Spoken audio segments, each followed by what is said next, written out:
see slides? I know you guys can see slides. I can see what you can see. All right, so you guys in Phoenix are good? We're good. Okay. And I think we're good. I think I'm gonna stand over there. I hate standing behind these kind of things. All right, so I'll get started. So I'm Marti Canipe. I know some of you, a few of you I met on Saturday or have met at other times. So I do elementary science education. And so I'm gonna talk today about my dissertation research. So I just graduated in May, this past May, with my PhD. Yay! So I am living proof that it can be done. And you will still be alive at the end. And I have a job. So yeah, I was telling somebody like the end of this semester seems really not stressful to me because last year at this time, I was grading stuff for a class that I was teaching. I was working as a research assistant on a project. I was writing my dissertation and I was job searching. So I was writing all the job search documents and getting ready to go on visits. And so this semester seems really easy compared to that. So I'm going to talk about the methodology that I used for my dissertation. I'm going to tell you a little bit about my framework because to understand it, you need a little bit about my framework. And so I did qualitative research. This was a totally qualitative study, completely and totally. And I looked at pre-service elementary teachers' actual and designated identities as teachers of science and teachers of students, which is a very long title. So good dissertations have a long title. But it had no colon. I was really adamant because a lot of dissertations have colons, and I was really, really adamant that I didn't want a colon just because everybody else has one. And and then when they sent out the official announcement for my defense, they put a colon in it. Oh, but that's what they did. So this is a little bit about my framework. And like I said, to understand my study, I had to tell you a little bit about it, but also in all kinds of research, but I think especially in qualitative research, it's really important to have a strong framework and to understand it. And that's because, as my advisor told me, your framework is what tells you if you run into your thing walking down the street, it's how you're gonna recognize it and know what it is. So I used the narrated identities framework from Svard and Prusak is who came up with that. And their idea of identity is that it is the stories that are told by you and about you by somebody else. So it's all about the stories about who you are. And they talk about how whoever's doing the storytelling affects the story, but it also matters who's getting told the story. So all of that impacts it. And then they divide them into two big groups. So there's the actual identity, which is who you are right now at this moment in time. And then the designated identity about who you think you're going to be in the future. And that was one of the things that actually drew me to this framework because I was looking at pre-service teachers. So they're in this moment of tons of learning. And so I thought this framework really captures like who they are right now in student teaching and learning how to be teachers, but also who they think they'll be as teachers in the future. And then Svard and Prusak say the gap between those two things is closed by learning. And so that's kind of what happens in between them. So I looked at the stories that the pre-service teacher told about themselves. I looked at the stories that their mentor teacher told about them. And then I looked at kind of the stories told by two teacher educators. So their science methods course instructor, and then their university student teaching supervisor. So I wanted to get stories from all of those people because they were the people who I thought were probably the significant narrators for these stories about what it meant to be a teacher. And so then I was also really interested in what these stories looked like when they were being enacted in the classroom when they were teaching. So that's my little enactment piece. And to do that, I drew on the work of Nasir about imagination, because I not only looked to see were they enacting who they were right now, but I tried to see were they trying to enact who they wanted to be in the future, which was a little bit weird. Like, can you enact who you are going to be in the future? But I claim that you can, and using kind of an imagined self and trying to be that person. So that's kind of the really quick version of my framework, which leads to these two questions that were my research questions.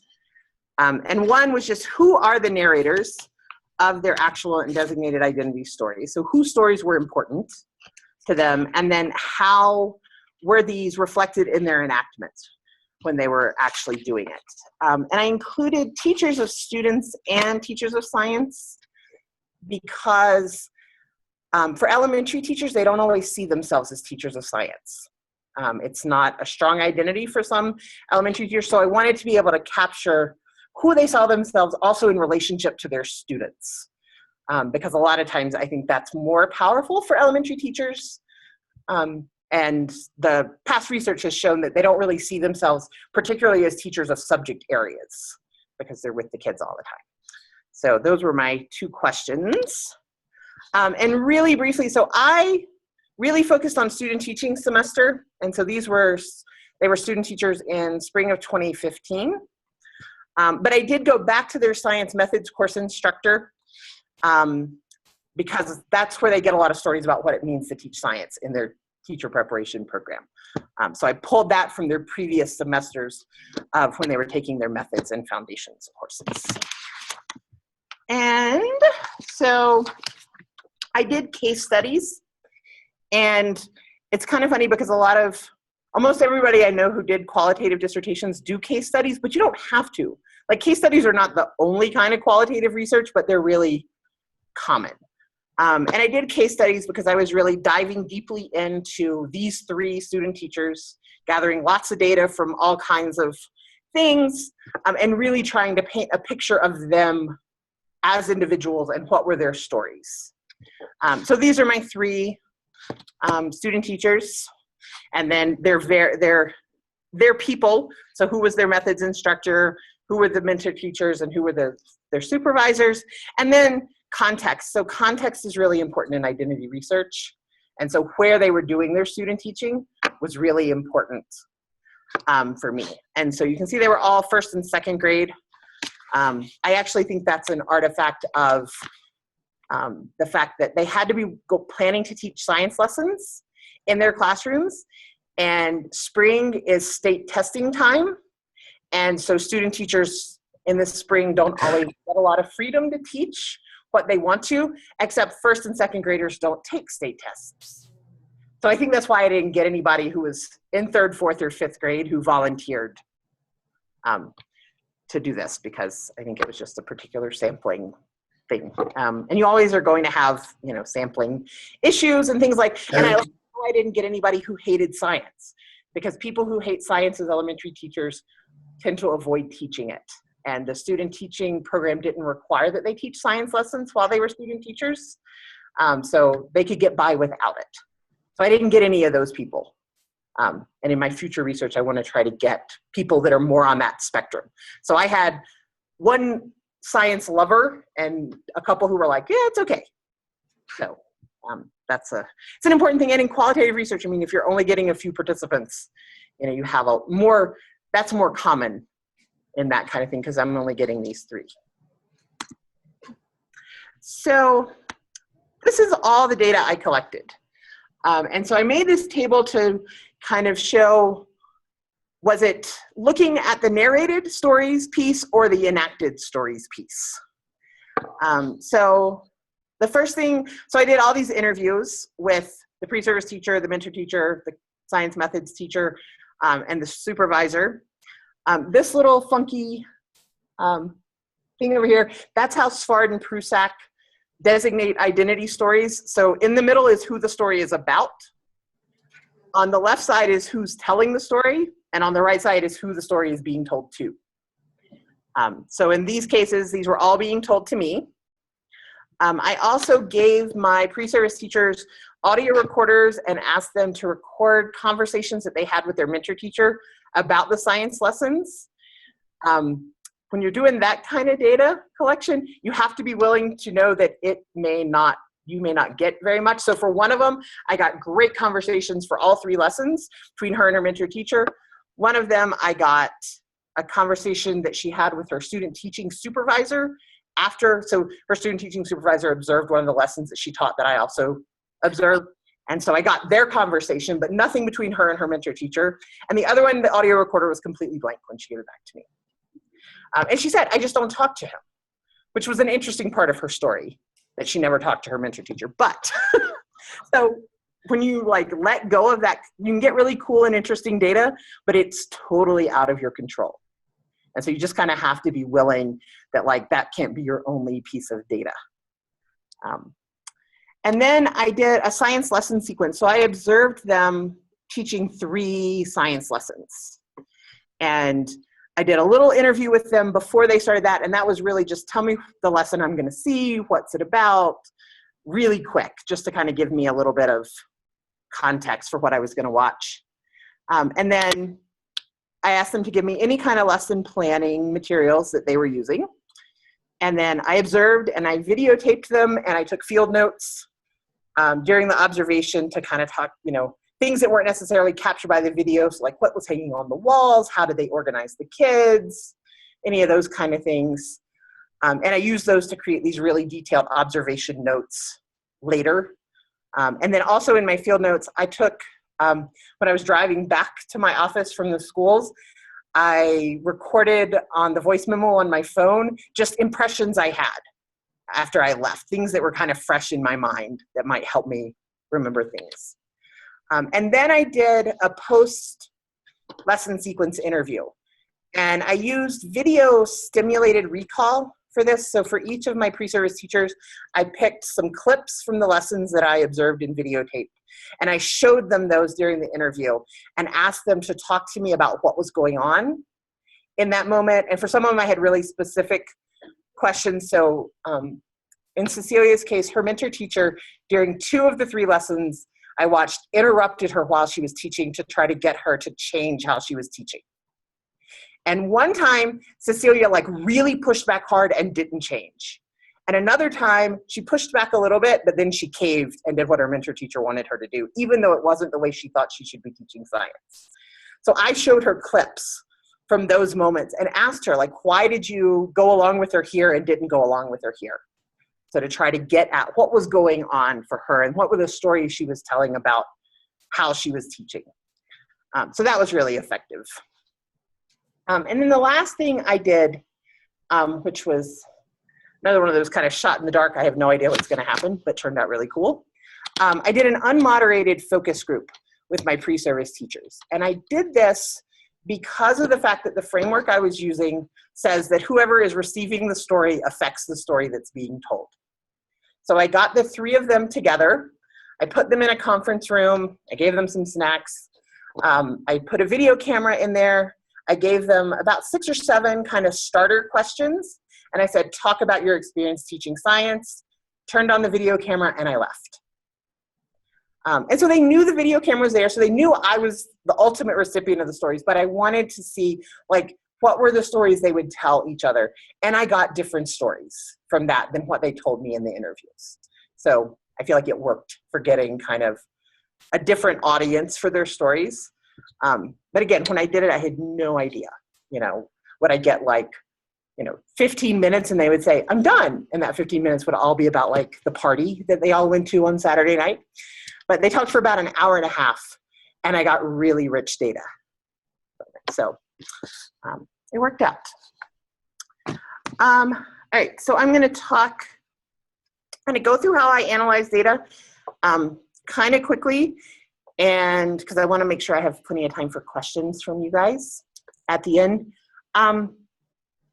So in qualitative data analysis, it's about spending a lot of time with your data. You're supposed to immerse yourself in your data, and I feel like you spend a lot of time wandering in the woods looking for breadcrumbs with your data. And I actually brought, so this is Cecilia's file folder with all the random memos and transcripts and everything that I wrote about her. And she was the first one that I analyzed. So it got easier with the other two because I kind of, after I spent months with her, I kind of started to see like, okay, this is the story I want to tell about these. But with her, you know, I started out, I was like, I have this big pile of data. So what's in there? So the first thing I did was I transcribed everything. And then I coded the interviews. And I did it in 3 layers. So first I went through and I marked everything she said as being about being a teacher of science or being a teacher of students. And I also had a both and a neither in that. And then I went through and I coded everything for, was it about who she is right now or who she thinks she'll be in the future? And then I went through it a 3rd time and actually kind of open coded with the themes. What were the stories actually about? Were they about asking questions? Were they about engaging students in inquiry? She happened to be in a classroom where all the students were English language learners. So was it about working on things with English language learners? So what were they actually about? And so then I took my enactments and looked in those for the reflections of the stories that I had identified in the interviews.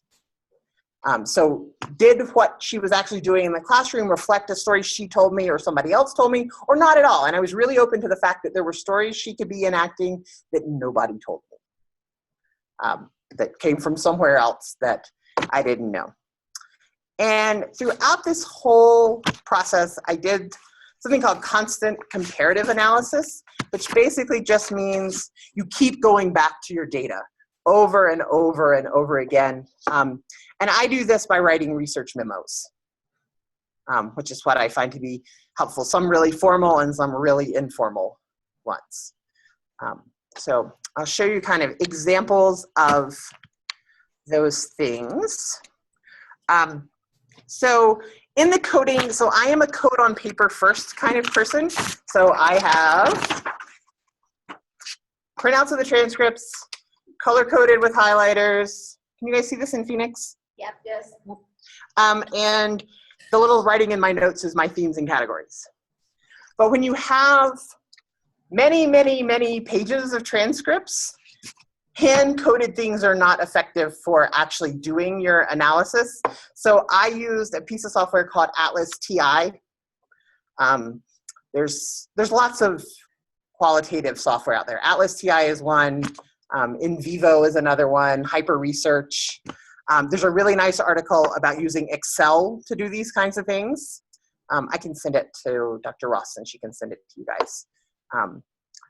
Because most people have Excel already, so it's not buying another piece of software. But these all have, so Atlas had a really good student deal, which is part of the reason that I used Atlas, because its student price was cheaper than some of the others. So basically this was just going in and everything I coded on paper, I put in here. So you highlight and you tell it which of your codes. So there's my teacher of science and students, actual identity, that was a theme, little scientists.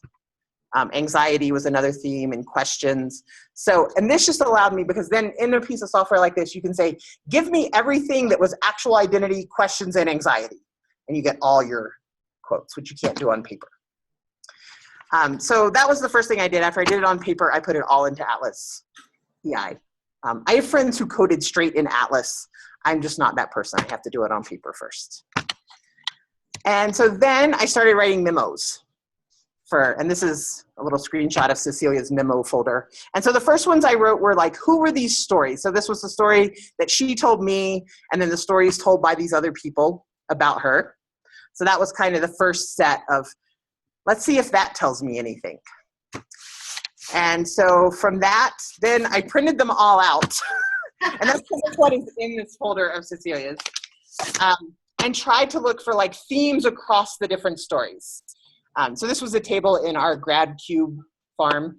And so I laid them all out to try to look and see, okay, where are things connected? So I had all these scary pieces of paper. And so, and then that led to this little chart where I have all the people the different kinds of stories and the actual designated and who was telling them and what were the themes in each story. So all of this is wandering in the wilderness. And I spent a long time wandering in the wilderness with Cecilia. So then I went back and I wrote some more memos about things. And some of the memos were just for me. Some of the memos, these ones that have KG or KLG, so those are ones I sent to my advisor that she gave me feedback on. I did one kind of memo writing that I like to do is called a terrific 10. And that's where you write for a solid 10 minutes. You can't stop. I actually turn, because I can touch type, I turn my screen off. So I can't even see what I'm typing, because when I see things, because when I start reading it, then I start wanting to edit it.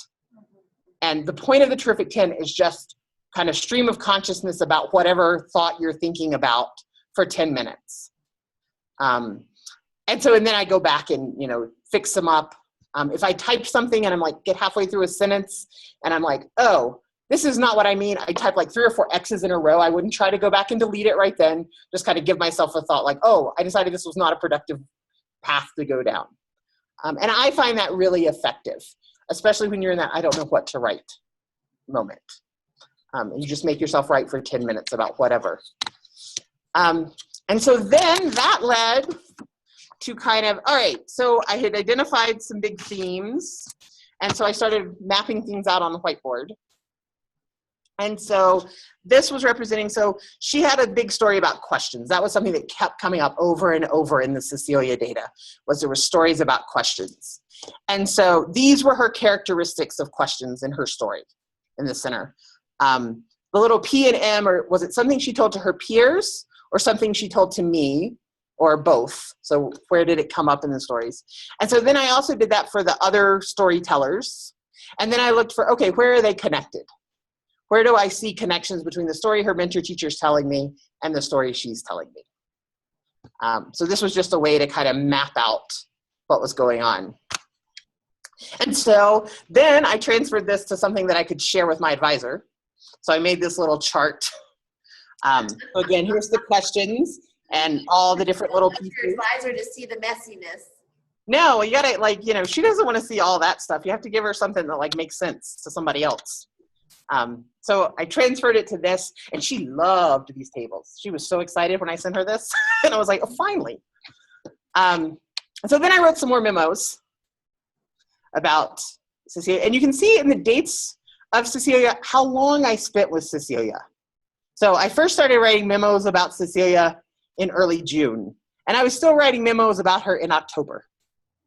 So, and it was because she was my first one. The other two went a lot faster, because then I kind of knew, how am I going to do this instead of all these different iterations of looking at things. And so then I finally got to looking at her enactments.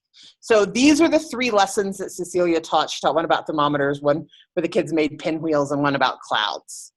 And these were the big themes that were from her identity. And so this is where I look to say, okay, which of these lessons did they show up in? And I'm very sorry to say, when I pulled this picture out, I don't remember what C and PW stand for. I have no idea. I know the dotted lines are it's kind of there, but not really. But I have no idea what these C's and PW stand Clouds for. and pinwheel. Oh, maybe. But then they're in both. I don't know. Oh, maybe it was sort of in pinwheel. I don't know. But whatever.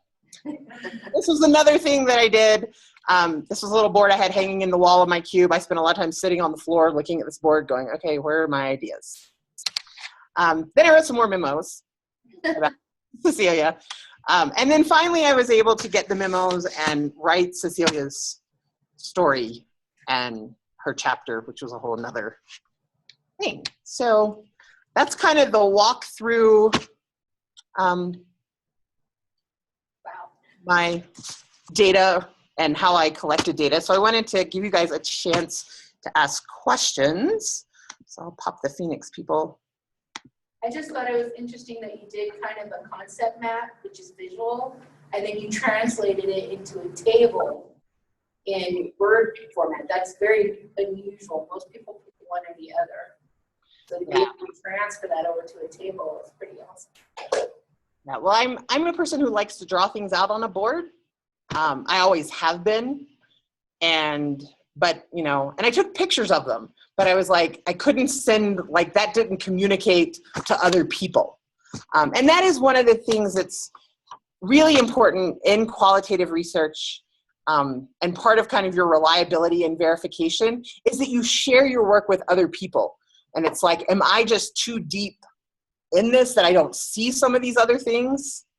And not just because, you know, when you're a grad student, you have to send it to your advisor. I also had a writing group of other doc students who were working on their dissertations.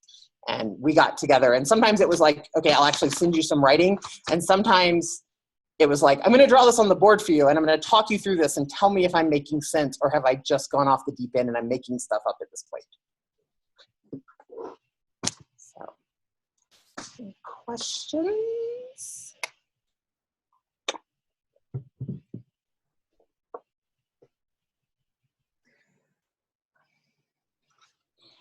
So how much of the data that you gathered ended up not in the example? So nothing from the kind of random conversations I got from the reporters I gave to the pre-service teachers, none of that actually got in. And depending on which case it was, like there was, like not what everybody said in that unmoderated focus group got into their chapter. Not all their stories got in at all. Because I had, I'm trying to remember. So Cecilia, I started out with 8 big themes of stories. Trying to remember. Maybe half of those are actually in her chapter. I'd have to go back and look, but a lot of it, like I have a ton of data that is not in my dissertation at all. When you say story, sometimes I'm thinking like an anecdotal story. What kind of stories were they telling you? Okay, so I'll answer both of these. So, so I asked them questions about, you know, I asked them, how would you describe yourself as a science teacher?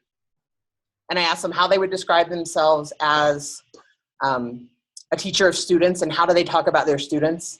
One question that I really liked that I used with them was I asked them, you know, if somebody walked in the classroom while you were teaching science, what would they see? What would they hear? What would the kids be doing? And so I asked them that question about right now as student teachers, and then I asked them, okay, 5 years from now, somebody walks into your classroom. You know, what are kids doing while you're teaching science? You know, to try to get at that, who do you think you'll be in the future? And I asked that of all the people that I asked stories about. So I asked them, you know, I said to like her mentor teacher, how would you describe Cecilia as a teacher of science? And then I also asked her, you know, so what do you think 5 years from now, you walk in a classroom and she's teaching, what's going on? So that's kind of how I got at their stories. And it started with 3. Okay, so when I wrote my proposal for my committee, I originally said I was going to do 5. My committee looked at me and my proposal defense and said, what, are you crazy? You can't collect this much data on 5 people and expect to do it in 1 semester. And so they said, you know, like 3 seems to be kind of the good number. And then I had total panic when I was recruiting participants. So, you know, I sent out emails, and because I was doing science methods course instructor stories, I purposefully did not recruit anybody who had been in my science methods class. So those are people I had relationships with already, and it would have been really easy. So I was kind of cold emailing via other science methods instructors. And so I'd get like the interest back, and then I'd have to start, well, will the district let me do that? And so I was at the U of A in Tucson, where thankfully there are a bunch of school districts, because I had 3 school districts tell me no, that I could not come do this in a school in their district. I was completely panicked. I was like in tears in my advisor's office. What am I going to do? And she's like, you know, your committee said like 2 people would have been okay. And maybe even 1 person would be okay. I was like, I can't just do 1? Like, that's really not okay. And so then it worked out. I got these 3. 2 of them were in the same district, and they said yes, and 1 was in another district that said yes. But I did get turned down by 3 school districts. and had a real moment of panic. Because those were the first people who volunteered too. And I kept getting no. Oh my God, nobody is going to let me do this. And then what am I going to do? So the 3 were, 3 was the target number after my defense when I had said 5 and my committee told me I was crazy. So 1 told me that it did not fit with their educational mission. 1, it was actually, yeah, I could, I don't know, watching people teach science in elementary school did not fit with their educational mission. 1 told me they already had too many research projects in their district. And then the 3rd, it was actually a concern about that particular student teacher. So the district was pretty much okay with it if the principal was okay with it, and the principal said no, but that had to do with they had concerns about that particular student teacher. So I think that one, if it had been a different student teacher who wanted to participate in that district, they probably would have said yes.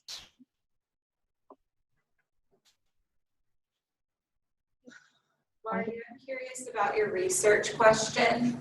Mm-hmm. Were you able to, how did you answer them? Like, who were the narrators of their identities?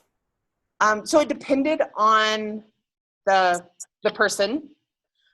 So for some of them, their mentor teacher was a really significant narrator. For another one, she told a lot of the same science methods stories. For one of them, it was kind of a mix of science methods and somebody else outside who I didn't talk to, because she was telling stories that didn't show up in anybody else's stories. So it varied a lot depending on who the student teacher was, which is kind of what I expected to happen. One thing that I'm interested in pursuing further is like, how do I get the science method stories to be the significant stories? Because those are the stories I want to be significant, because I'm a science methods teacher. So I want those stories that I tell my students. Because I really realized as I was doing this, I was like, my whole science methods course, I spend a whole semester telling pre-service teachers stories about what it means to be a science teacher. That's my whole class for a whole semester. That's what I do. And I want those to be powerful stories. And so how do I make those powerful is like my next question. So are these participants considered non-identifiable or anonymous? How does that work?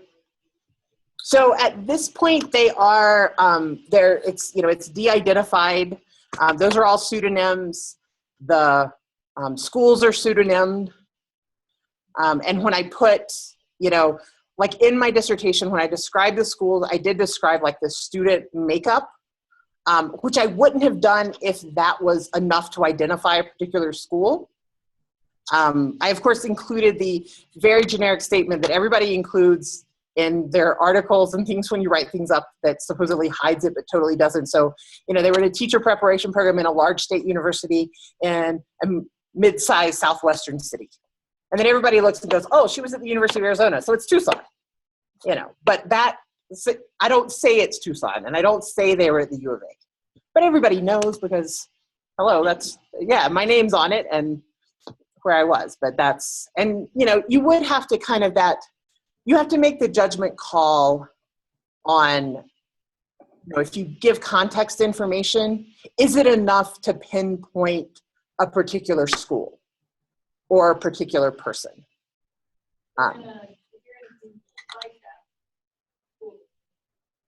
Yeah, so obviously the school district is here, but you might have to be more careful about like how much demographic data you provide about schools, because if there's only so many elementary schools, or are there like 2 high schools in the public school system, so you just have to kind of be circumspect about what you do, especially like if you were, if you're identifying a particular teacher. If you say, like, if you give enough characteristics about a teacher's class that it's really clear who it is, you don't want to do that. Like if they're the only person that does, is like, has 30 years of teaching experience and teaches biology, you've narrowed it so far there that it's no longer de-identified. But this is de-identified, and so like kind of related to that. So one of the things I asked for permission in my IRB from my participants was I asked them to give me permission to share audio recordings. And that was because when I do presentations, and this is about identity, I felt it was really important for audiences to be able to hear their voice. Like, I didn't want to put a quote up and me read it. Because I feel like, I mean, I'm an identity researcher, so identity is really important to me. And so having their voice is really important to me. And some of them said no. And so I didn't, you know, when I used quotes from them, I didn't play their voice. And I had not one of the student teachers, but one of the science methods course instructor who told me I could use her audio recording as long as it was not in an audience where people would know her. So like if I was out at a national presentation, that was fine. But like when I did my dissertation defense, and she was also a graduate student in the same program, everybody in that room, she was actually in that room when I did my defense, the public part, and everybody in that room would know her. And she didn't want me to use her audio recording if it was in a room of people who would know it was her.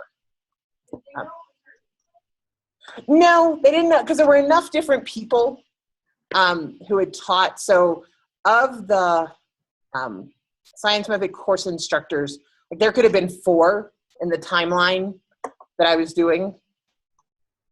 So they wouldn't have known for sure it was her. So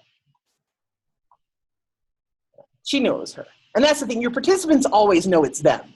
Like, I mean, if any of my participants read my dissertation, they would very easily know it was them because they would know which lessons they taught that I watched, but that's okay. Like, they could know it's them. But when I did my dissertation defense, the one I picked to talk about, so one of my participants after she finished her elementary education undergrad, immediately enrolled in the master's program in our department. And so I thought there was a potential that she might show up at my defense. So I didn't use her because I thought I wouldn't feel comfortable talking about her if she's sitting in the room because she's going to know it's her. Now, she didn't show up, but the potential was there because she was a student in the program. So I made that choice when I presented that. I was like, I'm not gonna talk about her because you don't get to talk about all of them in your defense anyway. So. I didn't because they were all gone. So they were graduating in spring of 2015. And so I wrote this, 2015, 2016. So they were all gone. I am friends with them on Facebook because I actually hope to maybe get some money in 5 years because I asked them the kind of teacher they would be in 5 years, and I would love to go visit their classrooms in 5 years. So I'm trying to keep track of them so that, I could ask them. So I could see, is who they are in 5 years, who they thought they would be in 5 years. Marty, you only got about 5 minutes left. Okay. We've got 5 minutes left. I think there's other questions. I have a question on timeline. It would have been in the summer that you would have had to present your ideas to your committee, and then you collected data what is the time between when you presented your ideas, got approved from IRB, collected data in the spring, analyzed in the fall? Yeah, so I defended my proposal in December of 2014. And I had prepared my IRB application to be ready to go the second my committee said it was okay and I could just make tweaks if there were things in the methods that they didn't like. Because IRB at the U of A was notoriously slow, and I knew I had to recruit participants in that spring and gather data in the spring. And so I defended kind of around this time in 2014 for my proposal. So then I recruited participants and gathered data in spring of 2015. And then I started analyzing data in that summer. So I spent summer and fall of 2015 analyzing data and starting to write. I had kind of by the end of December of 2015, I had drafts of all 3 of my findings chapters sent to my advisor. And so then we revised, and I wrote the discussion, and I went back and revised those first 3 chapters that had been the proposal, but weren't the proposal anymore necessarily, because things changed, or I was telling the story a little differently, and you have to make all your methods past tense from future tense. And then I defended in April of 2016. So it was like a year and a half of gathering data and analyzing and writing. Is that a normal time frame, do you feel, or do you feel like you went fast? It was kind of considered to be kind of normal, or the target time frame in our program. So our program targeted at 3 years of coursework and then 2 years for proposal, data, and dissertation writing. Was kind of considered to be the target, and as fast as most people did it. Now I have friends who, were on slower time frames or have millions of things. So I was in school full time, and the only work I did was as a graduate assistant. So I wasn't working outside of the university. So I was really focused on this, and people who have full-time jobs outside of being a student, to do it that fast would be really challenging because it takes a lot of time. But Well, we're about to lose you, Marty. okay. I want to thank you very much. I appreciate it. I hope hearing actual stories is so much more helpful than reading it in a book. Yeah, and in one version of my slides, I had my email address on this slide, and apparently that's not this version. But you can email me if you have any questions at all. And I'm just marty.canipe@NAU. So yeah, but I'm happy to talk about it. Okay. Thank you. Thank you, Marty. Bye, Marty. Bye, guys. Monica.